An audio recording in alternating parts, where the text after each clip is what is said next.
தனியரசு sir வணக்கம். தனியரசு sir, August 7ஆம் தேதி நடைபெற இருக்கக்கூடிய அமைதி பேரணி தொடர்பாக திமுகவினுடைய தலைவர் வெளியிட்ட ஒரு அறிக்கையில் தான் இந்த 7வது முறையாக ஆட்சி அமைக்க உறுதியேற்கணும்.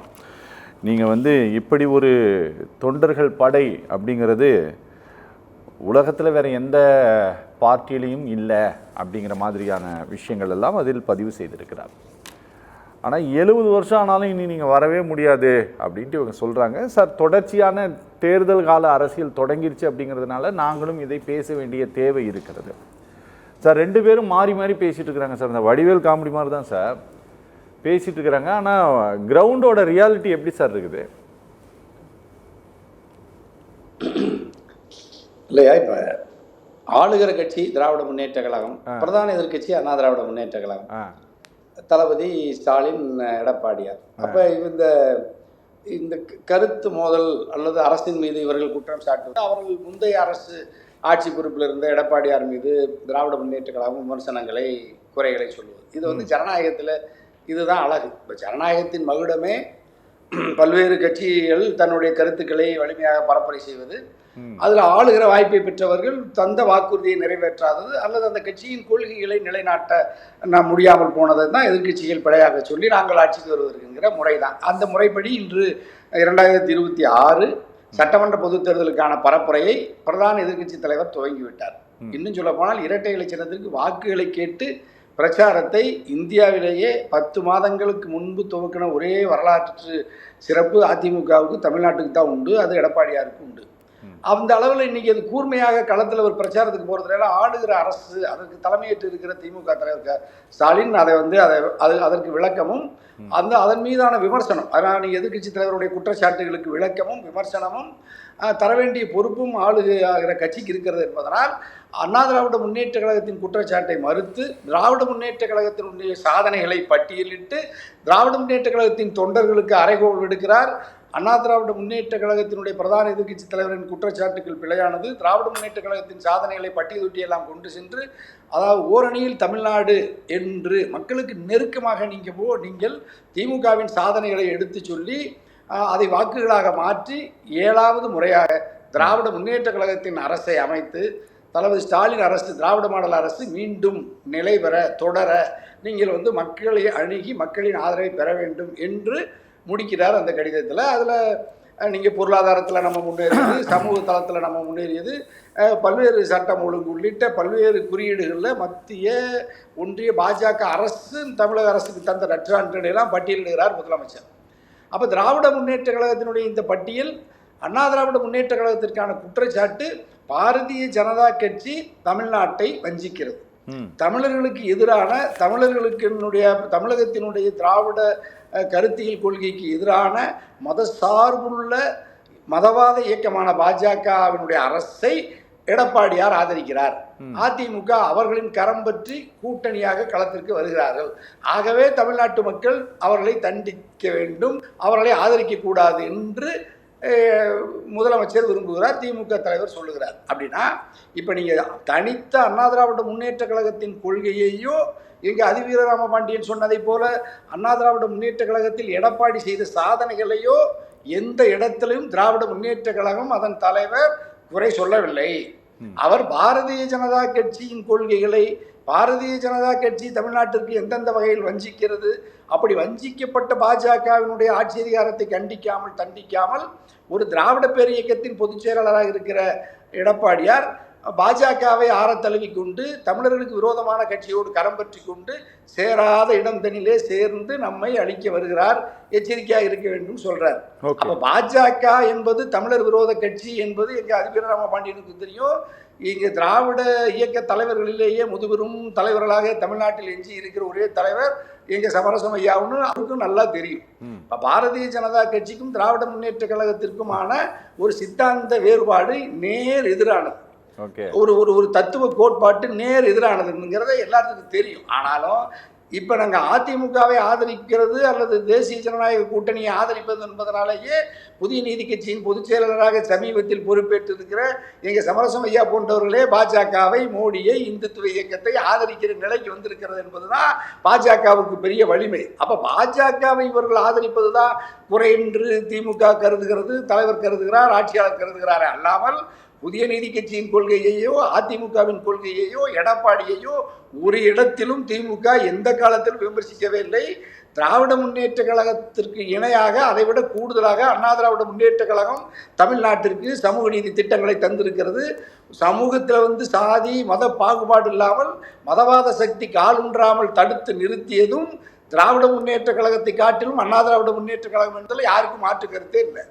அப்போ மருத்துவக் கல்லூரி கொண்டு வந்தார், குடிமராமத்து பணியை கொண்டு வந்தார், வறட்சி நிவாரணம் தந்தார், டெல்டாவுக்கு நீங்கள் பாதுகாக்கப்பட்ட மண்டலமாக தந்தார், யாரும் மாறுக்கவே இல்லையே. இப்போ திமுக அதையெல்லாம் நீங்கள் எங்கே பிழை என்று சொல்லவே இல்லை. இதில் ஒரே இடத்துல எங்கள் அதிபர் ராமமணியன் எங்கே சொல்கிறாருன்னா 7.5 விழுக்காடு நீட் அரசு பள்ளி மாணவர்களுக்கு மருத்துவக் கல்லூரி அரசு மாணவர்களுக்கு சொல்கிறார்ல, அதில் என்ன அடிப்படை கொள்கைன்னா வேறுபாடுனா திராவிட முன்னேற்ற கழகத்தை பொறுத்தவரை இந்த நீட்டை ஒழிக்கணும். அப்போ நீங்கள் நீட்டை ஒழிக்கிற கொள்கையை கொண்டு நீட்டை ஒழித்து ஏற்கனவே இருந்த தேர்வு முறையை தான் கொண்டு வரணும்னு திமுக போராடி வருகிற சூழ்நிலையில் ஏற்கனவே நீட்டை அனுமதித்து ஏற்றுக்கொண்டு அதிலிருந்து விதிவிலக்காக அரசு பள்ளி மாணவர்களுக்கு 7.5ங்கிறத திமுக கொள்கை அளவில் ஏற்காததுனால தான். அதனால் நீங்கள் இப்போ அதை 7.5 8ஆகவோ 10 விழுக்காடாக உயர்த்துறதுலாம் திமுகவுக்கு எந்த மாற்று கருத்து இல்லைங்கிறதையும் நான் தெளிவுபடுத்த விரும்புகிறேன். ஆகவே திராவிட முன்னேற்ற கழகமும் அண்ணா திராவிட முன்னேற்ற கழகமும் இருதுருவ திராவிட அரசியலை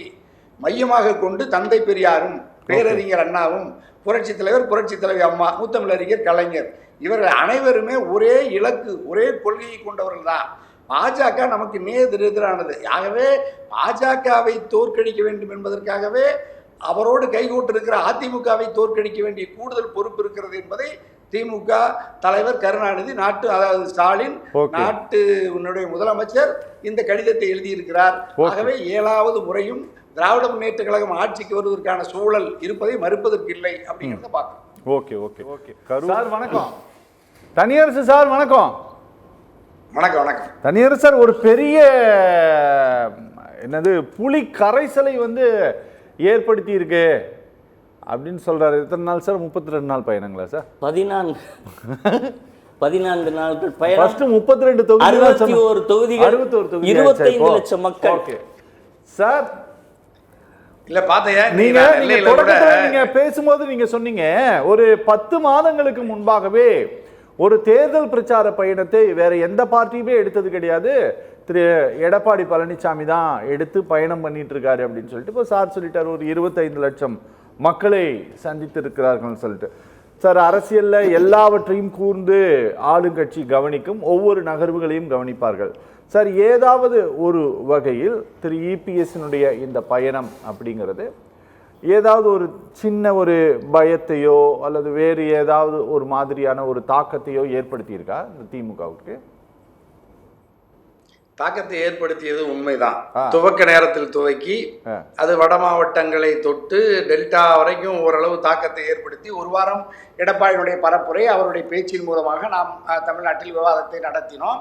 அதில் பாஜக அதிமுக இன்னும் பிற கட்சியில் வருவதற்கான ஒரு சூழல் உருவாகியது. அதில் திமுக கூட ஒரு கட்டத்தில் அதை ஒழுங்கு செய்வதற்காக யோசித்திருக்கிற அளவுக்கு ஒரு சூழல் மாறி இருந்தது. எடப்பாடியார் அந்த முதல் சுற்றில் ஒரு முதல் நிலைக்கு வந்தார், விவாதத்துக்கு வந்தார். முதல்ல விவாதத்திலேயே இல்லாத எடப்பாடி விவாதத்திற்கு வந்தார். நம்ம அது ஒன்றும் மாற்று கருத்து இல்லை, பிரதான எதிர்கட்சி வரட்டும். ஆனால் அதிலிருந்து அண்ணன் ஓபிஎஸ் மோடி வந்த பிறகு மோடி ஐயா ஓபிஎஸ்ஐ சந்திக்க மறுத்து அவர் வெளியேறியது தேசிய ஜனநாயக கூட்டணியிலிருந்து வெளியேறிய பிறகு அவர் மீண்டும் திமுகவின் தலைவர் முதல்வரை சந்தித்து 2 முறை சந்தித்த பிறகு அந்த சந்திப்பும் ராஜ மரியாதையோடு மிகுந்த பொறுப்புணர்வோடு அந்த நேர்த்தியாக அந்த சந்திப்பு நடந்து முடிந்த பிறகு இப்பொழுது ஓபிஎஸ் ஒரு 3-4 நாட்களாக தலைப்பு விவாதத்திற்கு வந்த பிறகு ஐயா எடப்பாடியாருடைய இந்த சுற்றுப்பயணம் பொதுமக்கள் மத்தியில் விவாதத்திற்கே வராமல் அது ஒரு சாதாரண பொதுக்கூட்டத்தில் பேசுகிற பேச்சை போல இப்போ சுருங்கி போயிருக்கிறத நான் சமீபத்தில் பார்க்குறேன்.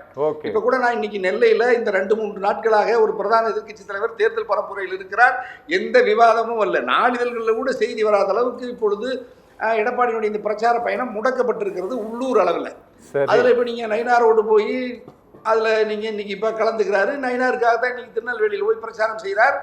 அதில் இப்போ நீங்கள் நான் அறிந்த வகையில் அவர்களுடைய தொலைக்காட்சி ஒரு தொலைக்காட்சியில் பார்த்தா அடுத்து சத்தியம் தொலைக்காட்சி நீங்கள் தான் ஓரளவுக்கு எடப்பாடியாருடைய லைவ்லாம் போட்டு கொஞ்சம் ஓரளவுக்கு ஒரு எதிர்க்கட்சி பிரதான எதிர்க்கட்சிக்கு ஜனநாயக ரீதியாக ஒரு அங்கீகரித்து தந்ததும் நீங்கள் தான் கொடுத்தீங்க. நான் இப்போ பார்த்தேன் நம்ம தொலைக்காட்சியில், நான் இன்றைக்கி தொடர்ந்து பார்க்குறேன்.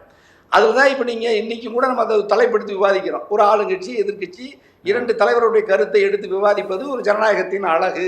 அந்த அடிப்படையில் நாங்கள் 4 பேருமே இந்த இருக்கிற சூழலை ஆரோக்கியமாக தான் விவாதிக்கிறோம். ஆனால் அண்ணா திராவிட முன்னேற்ற கழகத்தை நான் ஏற்கனவே திரும்ப திரும்ப சொல்வதைப் போல அதனுடைய தனிப்பட்ட ஒரு அடிப்படை கொள்கைகளில் நம்ம யாருக்கும் மாற்று கருத்தே இருக்க முடியாது. ஆனால் நமக்கு நேர் எதிரான பாஜகவோடு கரம் பற்றி இருப்பது தான் 2019 நாடாளுமன்ற தேர்தலில் தோற்றது அதிமுக, 2021 சட்டமன்றத்தில் ஆட்சி அதிகாரத்தை இழந்தது அண்ணா திராவிட முன்னேற்ற கழகம். அப்பொழுது ஒன்றுபட்ட அதிமுகவாக, அதாவது ஒருங்கிணைப்பாளர் இணை ஒருங்கிணைப்பாளர் ஓபிஎஸ் இபிஎஸ் இரட்டை மருது சகோதரர்கள், இரட்டை மாட்டு காளைன்னெலாம் சொன்னாங்க. ஆனால் இப்போ இன்றைக்கி அவர் வெளியேறிட்டார். இப்போ நீங்கள் அண்ணன் ஓபிஎஸ் வெளியேறிய பிறகு இப்போ தேசிய ஜனநாயக கூட்டணியில் டிடிவி ஓபிஎஸ் கூட எடப்பாடி வரும்போது அது ஒரு பலமான தோற்றத்தை தந்தது. இப்போ ஓபிஎஸ் என்ன வெளியேறிய பிறகு எடப்பாடியினுடைய அந்த எடப்பாடி பாஜக உறவில் மீண்டும் ஒரு பலகீனமான அந்த சமநிலை பராமரிக்கப்படுறதை இப்போ நம்ம பார்க்குறோம். ஆகவே அந்த அதிமுக பாஜக ஒரு வலிமையான கூட்டணி என்கின்ற தோற்றம் ஒரு சில நாட்கள் நீடித்தது. அந்த ஓபிஎஸ் வெளியேறிய பிறகு அது மீண்டும் பலகீனமான நிலையில் விவாதத்திற்கே வராத அளவிற்கு முடக்கப்பட்டிருக்கிறது என்பதனால் முதல்வரின் இந்த கடிதம் ஆட்சிக்கும் ஆளுகிற கட்சிக்கும் வலிமை சேர்ப்பதை போலத்தான் அந்த கடிதம் நேர்த்தியாக ஒழுங்காக வடிவமைக்கப்பட்டிருக்கிறது. இதை எதிர்கொள்வதில் எடப்பாடி இன்னும் கூர்மையா தெளிவாக கூட்டணியை வலிமைப்படுத்துவதற்கு தன்னுடைய யுத்தியை மாற்ற வேண்டும். அதற்கு எங்க சமரசம் ஐயா போன்ற மூத்த தலைவர்கள் முயற்சிக்க வேண்டும். Okay okay okay. தனியார் சார், நான் முடிக்கிறேன், ஏதாவது சொல்லணுமா? ஒரே வார்த்தை தான். இப்ப இங்க அதிபர் நம்ம பாட்டீல் சொன்னாரியா, காங்கிரஸ் கட்சி தமிழர்களுக்கு துரோகம் செய்தது, திராவிட முன்னேற்ற கழகம் துணை நின்றது 2011 அல்ல இருக்க விட மாட்டேன். இது 2011 இதே காங்கிரஸ் திமுக அணி சேர்ந்து வந்த பொழுது புரட்சி தலைவி அம்மா இரட்டை இலை சின்னத்தில் 2018 அதிபெரும்பான்மையோடு வெற்றி பெற்றார். காங்கிரஸ் திமுக அப்பொழுது அணி தோற்றது. அது அந்த வரலாறு தான் இன்னைக்கு 26 பாஜக அணியோடு. நன்றி சார், நன்றி சார், நன்றி சார், நன்றி.